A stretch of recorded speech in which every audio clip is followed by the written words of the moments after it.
तो मेरे प्यारे बच्चों, कैसे हो आप लोग। स्वागत है वीएस इंस्पिरेशन में। तो बच्चों, आज की क्लास में आपको क्लास 12th केमिस्ट्री में एक मोस्ट इंपॉर्टेंट टॉपिक करवाने जा रहे हैं, पोटेशियम डाइक्रोमेट।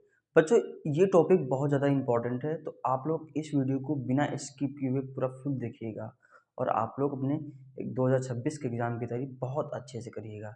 तो वीडियो अब आपको हम बताने वाले हैं क्वेश्चन को। तो देखो बच्चों, यहाँ पर पोटेशियम डाइक्रोमेट है। बच्चों, पोटेशियम डाइक्रोमेट का फॉर्मूला क्या होता है? K2Cr2O7 होता है। क्या होता है बच्चों? K2Cr2O7 होता है। तो बच्चों, यहाँ पर पोटेशियम डाइक्रोमेट बनाने की विधि क्या होती है? बच्चों, ये जो पोटेशियम डाइक्रोमेट होता है, इसको बनाने के लिए क्रोमाइट या बोल दो क्रोम आयरन, इसके अयस्क के द्वारा हम बनाते हैं। इसके निर्माण की प्रक्रिया जो होती है वो निम्न पदों में पूरी होती है। बच्चों, सबसे पहले क्या करते हैं? सोडियम क्रोमेट बनाते हैं। क्या बनाते हैं बच्चों? सोडियम क्रोमेट बनाते हैं। तो बच्चों, ये जो क्रोम आयरन होता है, बच्चों यहाँ पे क्रोम आयरन का देखो मैंने सूत्र लिख दिया है। क्या होता है? FeO.Cr2O3। बच्चों, ये जो फॉर्मूला होता है क्रोम आयरन का होता है। क्रोम आयरन के चूर्ण को सोडियम कार्बोनेट एवं कली चूना को परावर्तनी भट्टी में वायु की उपस्थिति में लाल गर्म करते हैं। तो बच्चों, इसमें इसके बाद हमको सोडियम क्रोमेट का विलयन प्राप्त हो जाएगा। तो बच्चों, उम्मीद करता हूँ आपको ये पॉइंट बहुत अच्छे समझ में आए होंगे। तो बच्चों, अब देखो आगे, यहाँ मैं आपको इसकी रिएक्शन बताने वाला हूँ। तो बच्चों, यहाँ पे जो क्रोम आयरन है, जब यहाँ पे क्रोम आयरन की क्रिया हम ऑक्सीजन गैस के साथ कराएंगे तो यहाँ पर बच्चों बनेगा क्या? फेरिक ऑक्साइड बनेगा, Fe2O3 बनेगा और बच्चों इसमें बनेगा क्रोमिक ऑक्साइड Cr2O3 बनेगा बच्चों। अब बच्चों, यहाँ पर ये रिएक्शन अभी बैलेंस नहीं है। यहाँ बच्चों क्या करेंगे? हम इसको 2 से गुणा कर देंगे। तो बच्चों, यहाँ पे 2 दूनी 4 हो जाएगा। इसको बच्चों हम 4 से गुणा कर देंगे। अभी बच्चों आपको समझ में आ जाएगा। अब बच्चों, यहाँ पर देखो कितने ऑक्सीजन हो गए? 4 ऑक्सीजन हो गए हैं। बच्चों, यहाँ पर देखो आगे क्या करेंगे? क्रोमियम कितने हो गए? 2 चौके 8 हो गए हैं। कितने हो गए बच्चों? 8। यहाँ बच्चों कितने क्रोमियम है? 2 है। इसको 4 से गुणा कर देंगे। अब बच्चों, यहाँ पर ऑक्सीजन काउंट करो। इस साइड में कितने ऑक्सीजन है? 2 3 6 हैं, 3 चौके 12 हैं। 12 6 कितने बच्चों हो गए? 18 हो गए हैं। बच्चों, यहाँ पर ऑक्सीजन कितने? 4 और 3 चौके 12, 12 और 4 16 हो गए। 16 2 कितने बच्चों? 18 हो गए। उम्मीद करता हूँ बच्चों आपको ये वाली रिएक्शन बहुत अच्छे से में आएगी। ये बच्चों बना है फेरिक ऑक्साइड बना हुआ है, ये बना है क्रोमिक ऑक्साइड। क्या बना है बच्चों? Chromic oxide. आप लोग फॉर्मूले जरूर याद कर लीजिएगा बच्चों। अब बच्चों, यहाँ पर ये जो बना है, अब बच्चों यहाँ पर क्या करेंगे? ये जो क्रोमिक ऑक्साइड है, इस क्रोमिक ऑक्साइड की क्रिया हम सोडियम कार्बोनेट के साथ कराएंगे, वो भी ऑक्सीजन गैस की उपस्थिति में। क्रिया तो बच्चों यहाँ बनेगा, देखो क्या यहाँ बनेगा? सोडियम क्रोमेट Na2Cr बनेगा। बच्चों, इसमें से CO2 गैस निकलेगी। क्या निकलेगी बच्चों? CO2 गैस इसमें से निकलेगी। बैलेंस करने के लिए क्या करेंगे बच्चों? यहाँ पर हम 4 से गुणा कर देंगे बच्चों। यहाँ बच्चों गुणा करेंगे हम 2 से। बच्चों, यहाँ पर 3 से कर देंगे। फिर बच्चों यहाँ पर हम 4 से गुणा कर देंगे। फिर बच्चों यहाँ पे 14 से गुणा कर देंगे। अभी बच्चों मैं आपको समझाने वाला हूँ। देखो बच्चों, यहाँ पर 2 चौक के 8 सोडियम है। यहाँ बच्चों कितने हैं? 2 चौके 8 हैं। बच्चों, यहाँ पे क्रोमियम कितने हैं? 2 दूनी 4 हैं। यहाँ पे तो क्रोमियम कितने हैं? 4 हैं। बच्चों, यहाँ पर अब देखो कार्बन कितने हैं? 4 कार्बन तो ये हो गए, ठीक है। बच्चों, यहाँ पे कार्बन कितने हैं? माफ करिए, यहाँ 14 लिख गया है, 4 ही कार्बन रहेंगे। अब बच्चों, यहाँ पर देखो अच्छा, ऑक्सीजन कितने हैं? 4 3 12, 2 3 6, 12 और 6 कितने बच्चों हो गए? 18 हो गए। 2 3 6, 18 6 कितने हो गए बच्चों? 24 हो गए। 4 चौके 16, ठीक है। 4 दूनी 8, 16 8 बच्चों कितने होते हैं? 24 होते हैं। तो बच्चों, ये रिएक्शन हो गई है। क्या बच्चों हमने इसमें लिया हुआ है? जो बच्चों यहाँ पे जो क्रोम आयरन है, क्रोम आयरन की क्रिया हम ऑक्सीजन की उपस्थिति में हमने कराई हुई है। तो बच्चों, यहाँ पे बना क्या है? फेरिक ऑक्साइड बना हुआ है, क्रोमिक ऑक्साइड बना हुआ है। बच्चों, यहाँ पे जो सोडियम कार्बोनेट है, सोडियम कार्बोनेट की क्रिया हम कराएंगे क्रोमिक ऑक्साइड के साथ, वो भी ऑक्सीजन गैस की उपस्थिति में। तो बच्चों, यहाँ बन जाएगा सोडियम क्रोमेट और बच्चों इसमें से CO2 गैस निकलेगी। बच्चों, उसके बाद देखो क्या होता है, यहाँ पर ये जो कली चूना हमने इसमें प्रयोग किया हुआ है, कली चूना पत्थर जो होता है, ये जो सोडियम क्रोमेट मिलेगा वो उसको छिद्र में बनाए रखता है। इस प्रकार जो विलयन हमें प्राप्त होगा वो जल के द्वारा निष्कासित कर लेंगे, तो बच्चों हमको सोडियम क्रोमेट का विलयन प्राप्त हो जाएगा। तो बच्चों, उम्मीद करता हूँ हम लोग को यहाँ तक समझ में आ गया होगा। आप लोग इसका स्क्रीनशॉट ले लो।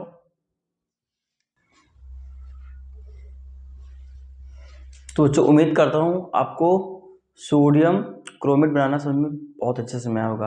अब मैं आपको बच्चों बताने वाला हूँ सोडियम क्रोमेट से सोडियम डाइक्रोमेट कैसे बनाएंगे। उसके बाद आपको बताएंगे बच्चों हम पोटेशियम डाइक्रोमेट कैसे बनाएंगे। तो बच्चों देखो स्टेप बाय स्टेप, यहाँ पर देखो बच्चों सोडियम डाइक्रोमेट कैसे बनाते हैं। बच्चों ये जो सोडियम क्रोमेट बना था अभी, उस सोडियम क्रोमेट की क्रिया हम कराएंगे सांद्र सल्फ्यूरिक अम्ल के साथ। तो बच्चों यहाँ पर बनेगा सोडियम डाइक्रोमेट। बच्चों यहाँ पर इसके हम दो अणु ले लेंगे, तो बच्चों क्रिया कराएंगे तो यहाँ बच्चों बन जाएगा सोडियम डाइक्रोमेट। बच्चों सोडियम डाइक्रोमेट का फॉर्मूला क्या होता है, Na2Cr2O7 होता है। और बच्चों इसमें से सोडियम सल्फेट निकल जाएगा, बच्चों इसमें से वाटर भी निकलेगा। ठीक है, अब बच्चों ये रिएक्शन बैलेंस कर लेते हैं। देखो बच्चों यहाँ पे सोडियम कितने हैं, 2 दूनी 4 है। यहाँ बच्चों कितने हैं, 2 और 2 ये 4। बच्चों यहाँ पर देखो सल्फेट आयन कितने हैं, 1 है। और सल्फेट आयन बच्चों यहाँ पर भी 1 है।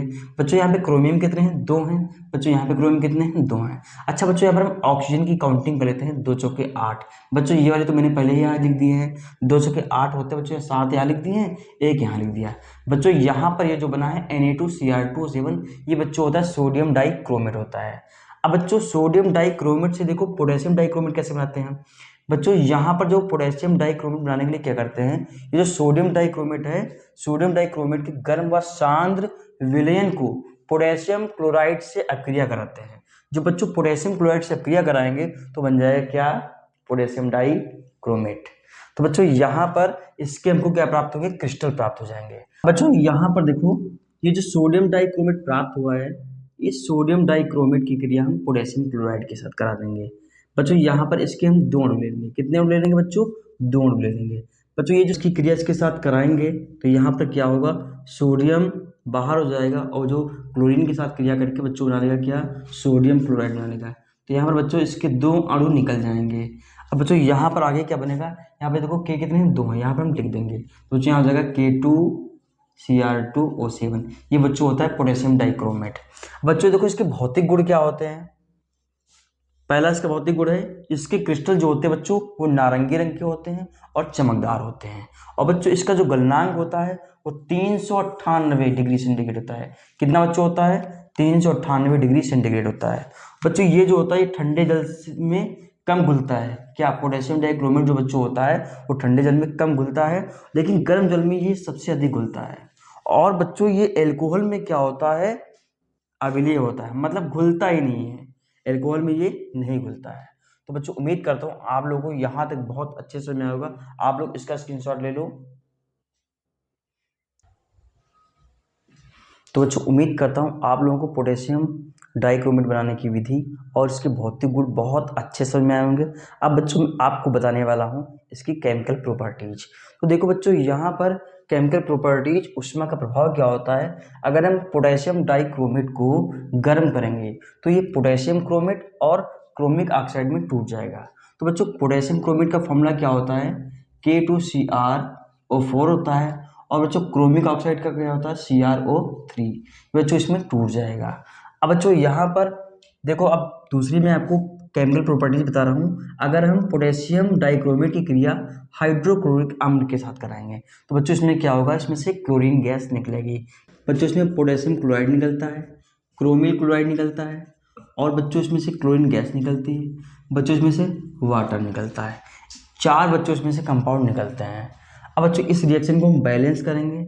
बच्चों यहाँ पर पोटेशियम डाइक्रोमेट की क्रिया हाइड्रोक्लोरिक अम्ल के 14 अणुओं के साथ कराते हैं तो 2 अणु निकलते हैं पोटेशियम क्लोराइड के, 2 अणु बच्चों निकलते हैं क्रोमिल क्लोराइड के और बच्चों इसमें से 7 अणु निकलते हैं क्लोरीन गैस के और बच्चों 3 अणु निकलते हैं वाटर के। तो बच्चों अब बच्चों मैं आपको बता रहा हूँ सांद्र सल्फ्यूरिक अम्ल से क्रिया। बच्चों जो पोटेशियम के ठंडे एवं सांद्र विलयन की क्रिया हम ठंडे व सांद्र सल्फ्यूरिक अम्ल के साथ कराते हैं तो बच्चों क्या बनता है, क्रोमिक एनहाइड्राइड बनता है। इसके बच्चों को लाल क्रिस्टल प्राप्त होते हैं। तो देखो बच्चों यहाँ पर हम पोटेशियम डाइक्रोमेट की क्रिया सल्फ्यूरिक अम्ल के साथ कराएंगे तो बच्चों यहाँ बनेगा क्या, बच्चों यहाँ से पोटेशियम सल्फेट निकल जाएगा K2SO4 और बच्चों इसमें से वाटर निकल जाएगा।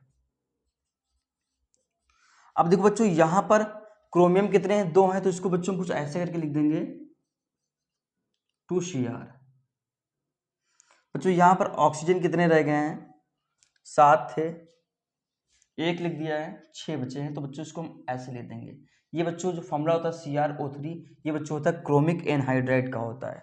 तो बच्चों जो हम पोटेशियम डाइक्रोमेट की क्रिया सल्फ्यूरिक अम्ल के साथ कराएंगे तो पोटेशियम सल्फेट बना है, वाटर निकला है, और बच्चों क्रोमिक एनहाइड्राइड बना है।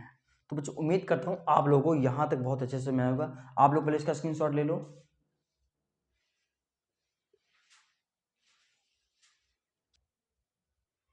तो बच्चों अब मैं आपको इसका उपयोग बताने वाला हूँ। इसके यूजेस देखो क्या होते हैं। बच्चों इसका उपयोग हम प्रयोगशाला में कांच के बर्तनों की सफाई में करते हैं। बच्चों चमड़े की रंगाई में भी इसका उपयोग होता है। बच्चों पोटेशियम डाइक्रोमेट का उपयोग फोटोग्राफी में भी होता है, और बच्चों कुछ प्रकार की लकड़ियों को रंगने में भी इसका उपयोग होता है। तो बच्चों आप लोग इनके यूजेज भी नोट कर लो। तो बच्चों अगर आपको मेरी वीडियो समझ में आई तो मेरी वीडियो को लाइक करिएगा, कमेंट करिएगा और शेयर करिएगा। जो बच्चे मेरे चैनल पे पहली बार विजिट कर रहे हैं वो बच्चे मेरे चैनल को सब्सक्राइब कर लें, और ये मेरी वीडियो को अपने दोस्तों को भी शेयर करें ताकि उनके भी एग्ज़ाम की तैयारी बहुत अच्छे से चले।